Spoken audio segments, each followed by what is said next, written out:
L'Exode, chapitre 40.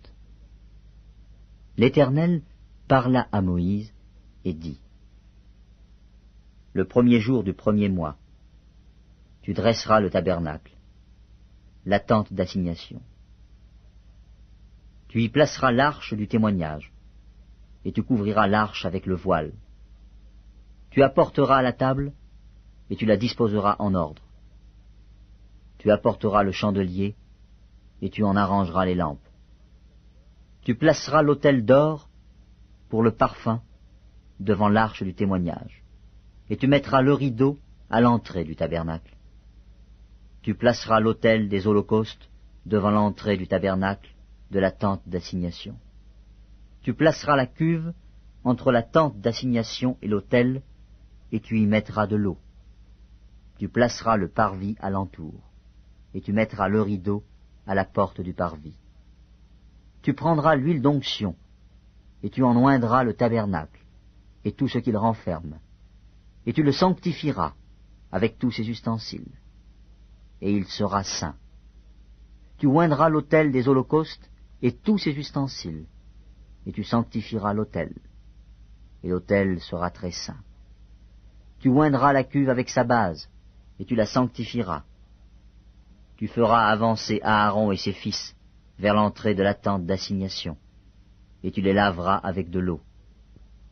Tu revêtiras Aaron des vêtements sacrés. Tu l'oindras, et tu le sanctifieras, pour qu'il soit à mon service dans le sacerdoce. Tu feras approcher ses fils. Tu les revêtiras des tuniques, et tu les oindras, comme tu auras oint leur père, mais qu'ils soient à mon service dans le sacerdoce. Cette onction leur assurera à perpétuité le sacerdoce parmi leurs descendants. Moïse fit tout ce que l'Éternel lui avait ordonné. Il fit ainsi. Le premier jour du premier mois de la seconde année, le tabernacle fut dressé. Moïse dressa le tabernacle, il en posa les bases, plaça les planches et les barres, et éleva les colonnes. Il étendit la tente sur le tabernacle, il y mit la couverture de la tente par-dessus, comme l'Éternel l'avait ordonné à Moïse. Il prit le témoignage et le plaça dans l'arche. Il mit les barres à l'arche, et il posa le propitiatoire au-dessus de l'arche. Il apporta l'arche dans le tabernacle, il mit le voile de séparation, et il en couvrit l'arche du témoignage, comme l'Éternel l'avait ordonné à Moïse. Il plaça la table dans la tente d'assignation, au côté septentrional du tabernacle, en dehors du voile, et il y déposa, en ordre, les pains, devant l'Éternel, comme l'Éternel l'avait ordonné à Moïse. Il plaça le chandelier dans la tente d'assignation, en face de la table, au côté méridional du tabernacle, et il en arrangea les lampes devant l'Éternel, comme l'Éternel l'avait ordonné à Moïse. Il plaça l'autel d'or dans la tente d'assignation, devant le voile, et il y fit brûler le parfum odoriférant, comme l'Éternel l'avait ordonné à Moïse.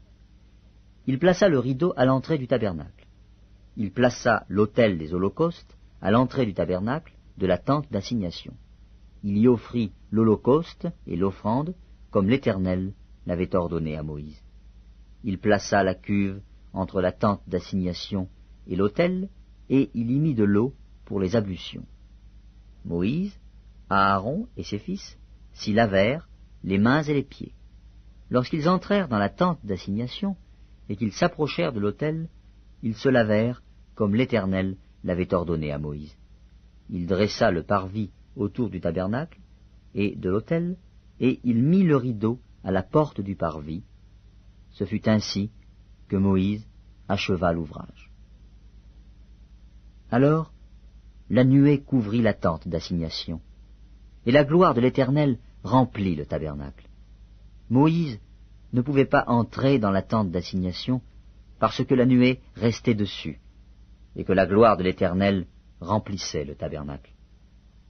Aussi longtemps que durèrent leurs marches, les enfants d'Israël partaient quand la nuée s'élevait au-dessus du tabernacle.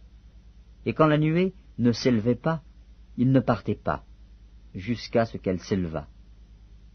La nuée de l'Éternel était de jour sur le tabernacle, et de nuit il y avait un feu aux yeux de toute la maison d'Israël pendant toute leur marche.